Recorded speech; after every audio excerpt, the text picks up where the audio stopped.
Efter min sidste operation, der fik jeg en meget kort stomi, som gav nogle lækageproblemer. Og fandt sig frem til, at jeg skulle bruge et konveks produkt.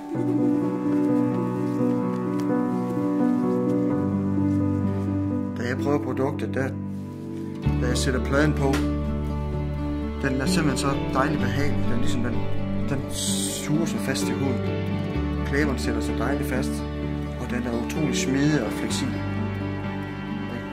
Og tro mig, jeg har prøvet den i mange forskellige situationer. Selvtilliden er i top. Man kan gå i byen, gå ud blandt venner og noget, uden at skal bekymre sig om det. Tingene, de fungerer. Jeg er som alle andre. Bare jeg har en pose på maven.